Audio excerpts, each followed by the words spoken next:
most dangerous part of a night out isn't always getting too drunk. Sometimes it's realizing that the stranger laughing with your friends was never invited. Sometimes it's hearing someone whisper your name from the basement of a house that was supposed to be empty. And sometimes the person following you through the darkness doesn't disappear when you finally think you've escaped. Tonight, you're going to hear 3 disturbing night out stories where one bad decision turned an ordinary night into something the people involved still can't explain. Because after hearing what happened in these stories, you might think twice before going out after midnight. Story 1. The Man Who Knew My Name.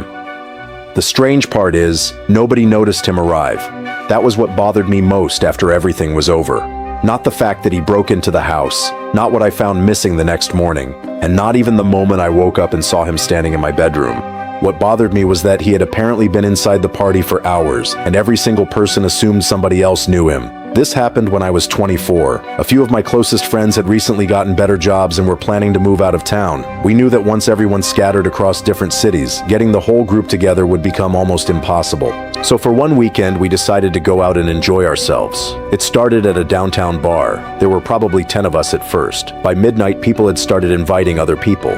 Friends brought coworkers. Coworkers brought roommates. Roommates brought people none of us had ever met. By the time the bar started closing, our group had become much bigger than it was supposed to be. I lived alone at the time in a rental house outside the city. It wasn't huge, but it had a decent backyard, a covered patio, and enough space that I could handle a loud group without immediately having the police called. Someone suggested continuing the night at my place. I probably should have said no. Instead, I told everyone they could come over. About 40 minutes later, cars started pulling into the driveway, then onto the grass, then along the side of the road. People I recognized were walking through the front door with people I didn't. At first, it didn't concern me. That's just what happens when a party gets bigger than planned. You see unfamiliar faces, but they're usually standing next to someone you know. For the first couple of hours, everything was normal. Music was playing. People were drinking. A few people were sitting outside around a small fire pit. Others were in the kitchen making food. I remember walking through the living room and seeing one particular guy sitting alone in the corner. He looked older than almost everyone there. Not dramatically older, maybe late 30s. He had short dark hair and was wearing a gray jacket even though it was warm inside. He wasn't drinking. He wasn't talking. He was just sitting there with both hands folded in his lap. I remember thinking it was strange because everybody else was moving around, laughing, talking, doing something. But this guy had been sitting in exactly the same position every time I walked through the room. I asked my friend Marcus who he was. Marcus looked over, then shrugged. "I thought he came with you." I laughed because I assumed he was joking.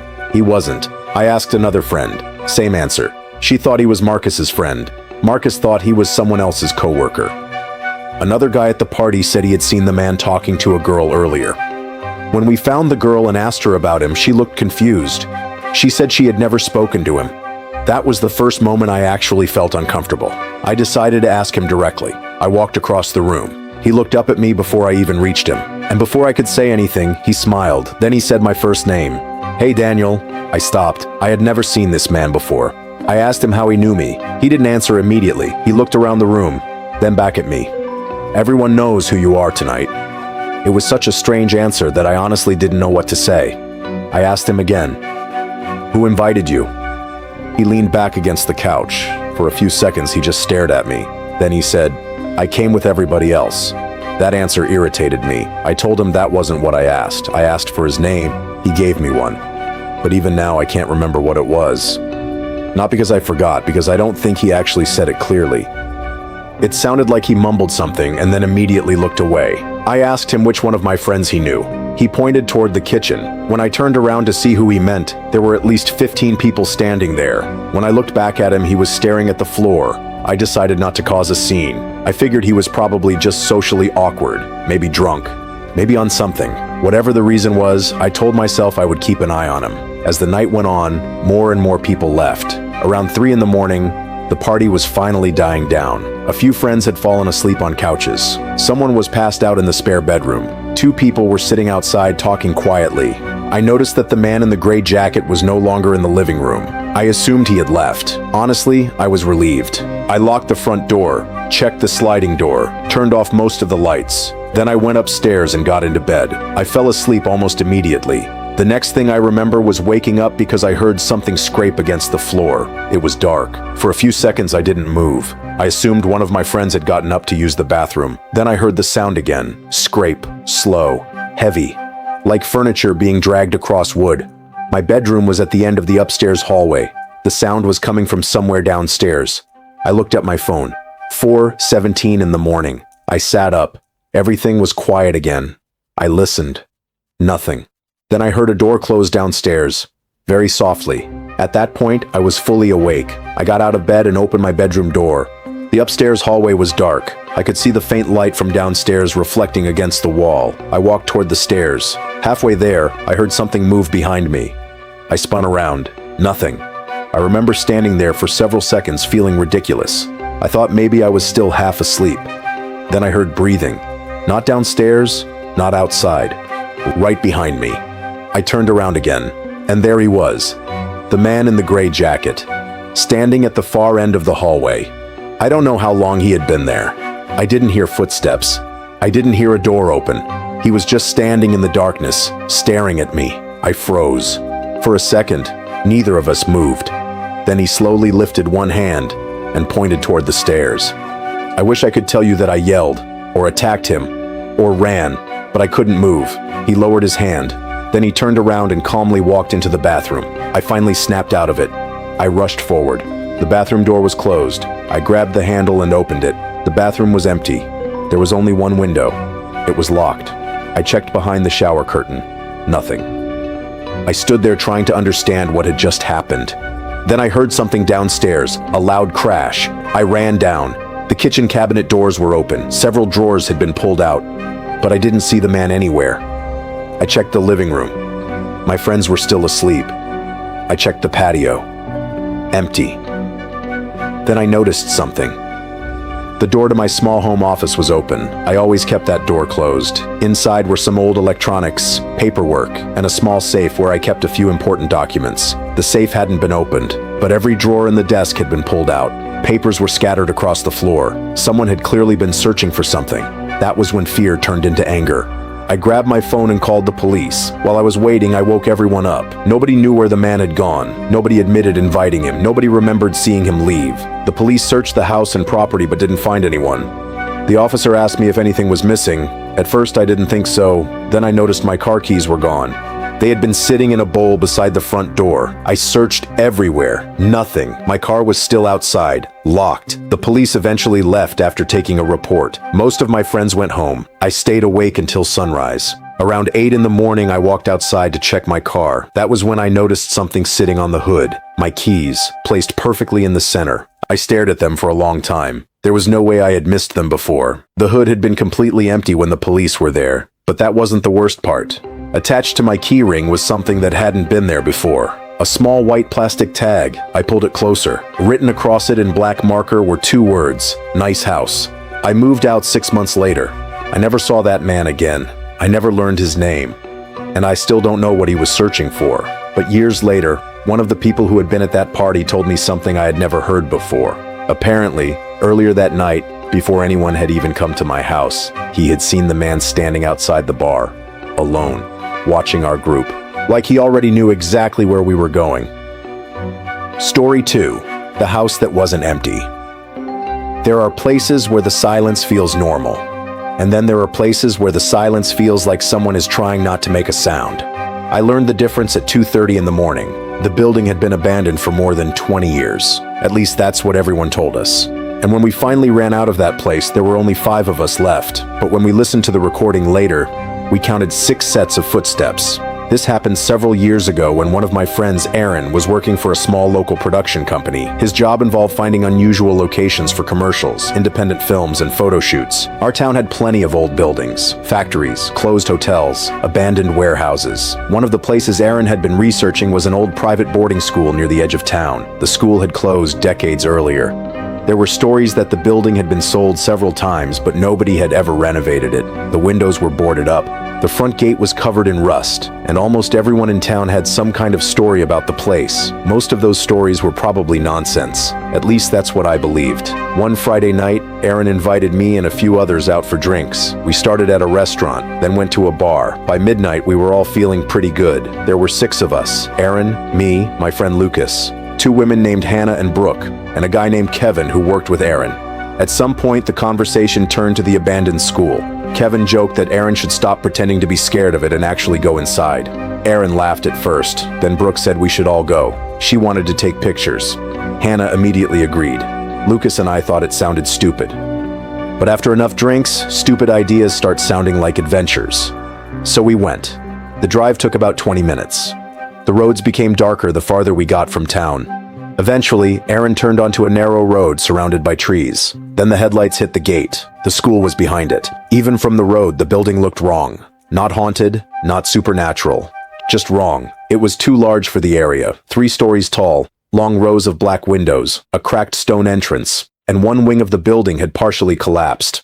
We parked nearby. Nobody spoke for a minute. Then Brooke got out of the car. That was apparently enough motivation for the rest of us. The gate wasn't locked. It made a horrible metallic sound when we pushed it open. We crossed the overgrown property using our phone flashlights. The front door was chained, but Kevin found a broken window near the side of the building. One by one, we climbed through. The air inside was freezing. That was the first thing I noticed. Outside, it was a mild summer night. Inside, my breath was visible. The hallway smelled like wet wood and dust. Our phone lights moved across rows of old lockers. Some were hanging open. Others were covered in peeling paint. Brooke started taking pictures immediately. The flash kept lighting up the hallway. For a while, everything felt almost fun. We found old classrooms, a library with empty shelves, a cafeteria where pieces of the ceiling had fallen onto the floor. Then Aaron checked his watch. It was after 2 in the morning. He said we should leave. Nobody argued. We started walking back toward the broken window. That's when we heard the bell. One loud metallic ring. Somewhere above us. We all stopped. The school had no electricity. At least it shouldn't have. Nobody said anything. Then it rang again. The sound echoed through the building. Hannah whispered, "That wasn't funny." Kevin said he hadn't done anything. Neither had anyone else. The bell rang a 3rd time, then stopped. We began walking faster. But before we reached the exit, Brooke noticed something. A staircase near the end of the hallway. There was a door at the bottom, and light was coming from underneath it. Not much, just a thin yellow line. Aaron immediately told everyone not to go near it, but Kevin walked toward the door anyway. He crouched down, looked beneath it, then stood up quickly. I asked him what he saw. He didn't answer. Brooke asked again. Finally, Kevin said, "Someone's down there." Aaron told him to leave, but Kevin insisted it was probably another group exploring the building. He knocked. Nobody answered. He knocked again. Still nothing. Then the light underneath the door disappeared, like someone had turned it off. Every one of us backed away. That's when we heard footsteps. Slow footsteps, coming from the other side. The door handle moved. Aaron whispered, "Run!" We ran.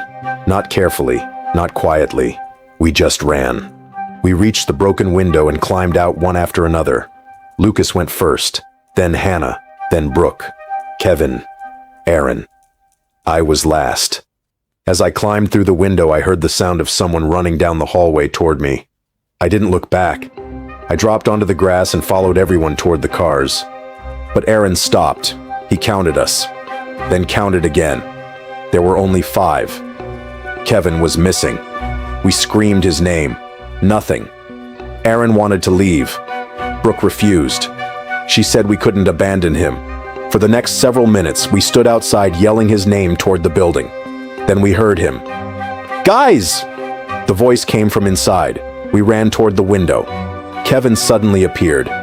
He was standing in the hallway, but something was wrong with him. He wasn't running. He wasn't scared. He was just standing there. Aaron yelled at him to climb out. Kevin slowly shook his head. Then he pointed behind us. Every one of us turned around. Nothing was there. When we looked back toward the window, Kevin was gone. The hallway was empty. Brooke started crying. Lucas told us we were leaving. Immediately. Nobody argued. We ran back to the cars. Aaron started the engine. Then Kevin suddenly came sprinting out from behind the building. He was barefoot, covered in dirt, and screaming. We opened the door and he jumped into the back seat. We drove away. Nobody asked questions until we were several miles from the school.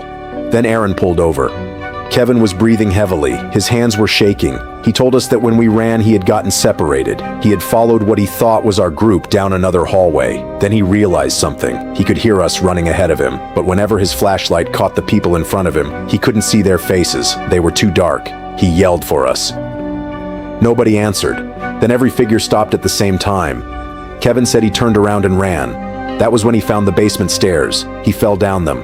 His flashlight broke, and when he finally got back upstairs, he heard us calling for him outside. That's when he reached the window. I asked him who we had seen standing there. Kevin looked at me and said he hadn't been there.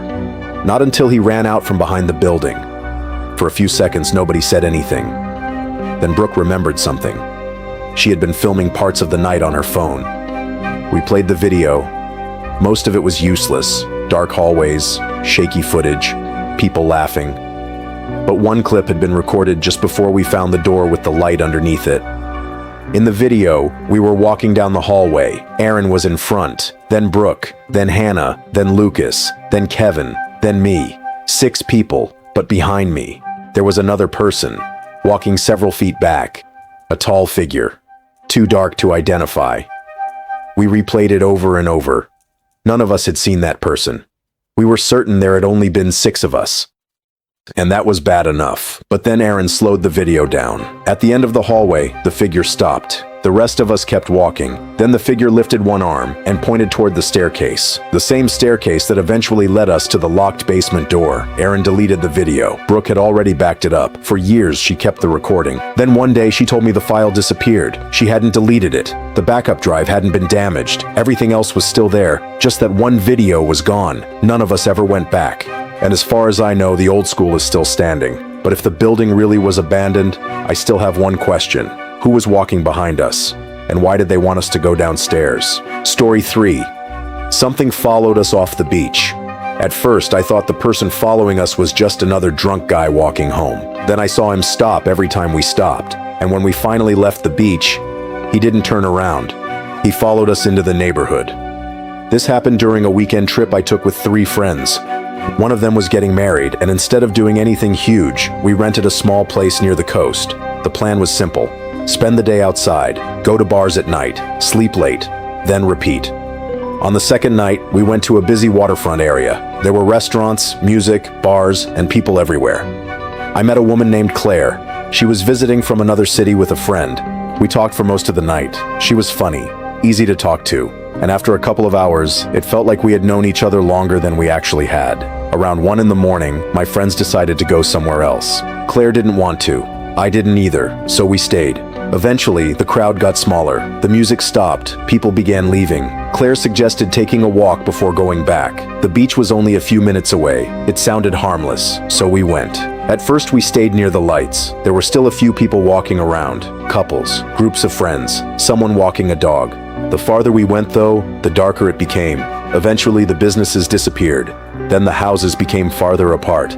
Soon, it was just sand, water, and darkness. The ocean was loud that night, louder than I expected. Every wave crashed against the shore and erased whatever sound we were making. We walked for maybe 20 minutes. Claire was telling me about something that happened at her job. I wasn't paying much attention. Then she suddenly stopped. I took another step before realizing she wasn't beside me anymore. I turned around. She was staring toward the dunes. I asked what was wrong. She didn't answer. She pointed. At first, I couldn't see anything. Then my eyes adjusted. There was someone standing between the dunes and the tree line. A man. At least I assumed it was a man. He was completely still, facing us. I told Claire it was probably nothing, maybe someone taking a walk, but she said something that made me uncomfortable. She said she had noticed him several minutes earlier. He had been farther away then. She hadn't mentioned it because she thought she was imagining things. Now he was closer. We started walking back. I looked behind us after about a minute. The figure was gone. I told Claire. She didn't look relieved. She said that was worse. Then we heard footsteps, not loud, soft, behind us. We both stopped. The footsteps stopped. I turned around. Nobody, just darkness. I felt stupid again. I told her we should keep moving. We started walking. The footsteps started too. This time, we both heard them clearly. Claire grabbed my arm. I turned around and raised my phone flashlight. The beam moved across the sand. Nothing. Then the light caught someone standing much closer than before, maybe 30 feet away. He wasn't hiding. He was standing in the open, looking directly at us. He wore a long, dark hoodie. His face was impossible to see. I shouted, "Are you okay?" No answer. I shouted again. Nothing. Then he lifted his hand, not to wave. He pointed at Claire. That was when we ran. We sprinted toward the lights. The sand made it difficult. My shoes kept sinking. Claire almost fell twice. Behind us I could hear someone running. Fast. I didn't look back. We reached a wooden access path leading toward the neighborhood. Claire went first. I followed. The footsteps were still behind us. We reached the road. For the first time, I thought we were safe. There were houses, cars, streetlights. I looked back toward the beach. The man had stopped at the end of the access path. He was standing beneath the broken light near the dunes, watching us. Claire wanted to call the police. I agreed, but my phone battery had died. Hers was at 3%. She tried calling. Nothing happened. No signal. We started walking faster toward the main road. Then I noticed something. The man was gone. I told Claire. She looked behind us, then pointed toward a house across the street. He was standing beside it. Closer again. We crossed the road. He crossed too. At that point, there was no question anymore. He was following us. We began running. We turned down a side street, then another, then through an alley between two houses. When we stopped, neither of us could hear him. I told Claire to stay quiet. We crouched behind a parked truck. For almost a minute, nothing happened. Then we heard something, a slow tapping sound. Tap, tap, tap, metal against metal. It was coming closer. Claire covered her mouth. I slowly looked underneath the truck. I could see a pair of boots walking down the street. They stopped directly beside us. The tapping stopped. I saw something hanging from his hand, a long object, metal. I couldn't tell what it was. Then he crouched down. His face appeared on the other side of the truck. I only saw part of it, one eye, pale skin, and a smile.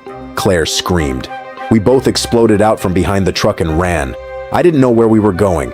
I just knew we couldn't stop. We reached a larger street and saw a small convenience store that was still open. We ran inside. The employee behind the counter looked confused. Claire was crying. I told him someone was following us. He locked the door. Then he looked outside. Nothing. We called the police from the store phone. An officer arrived about 15 minutes later. We explained everything.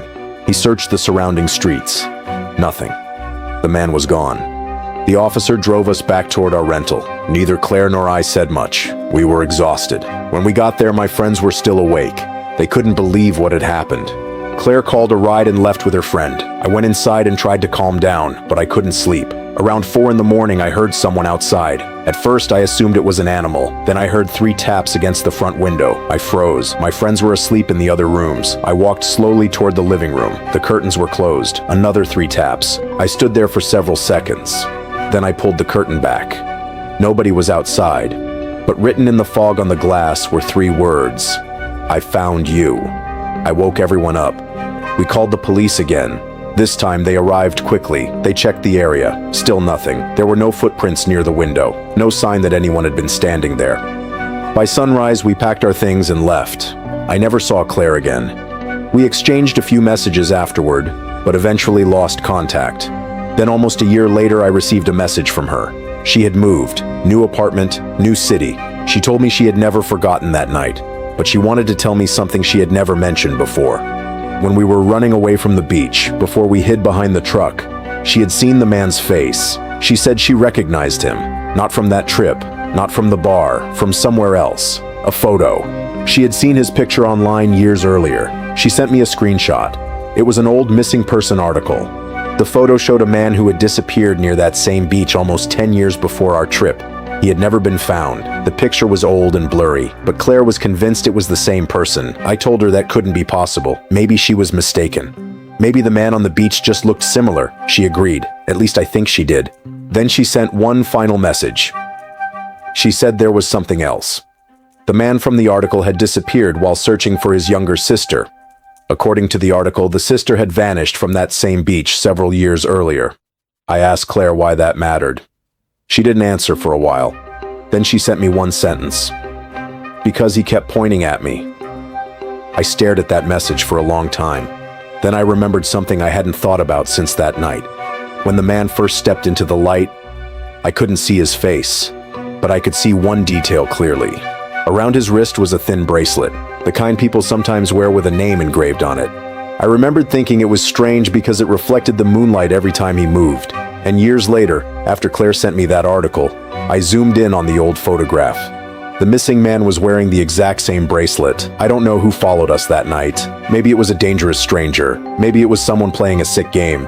Or maybe Claire really did recognize him. But I know one thing. When I think about that night now, I don't remember the beach. I don't remember the bars. And I don't remember how fast we ran. I remember standing inside that rental house, pulling back the curtain, and seeing those 3 words written on the glass. Because whoever put them there had followed us from the beach. And somehow, they knew exactly where we were staying.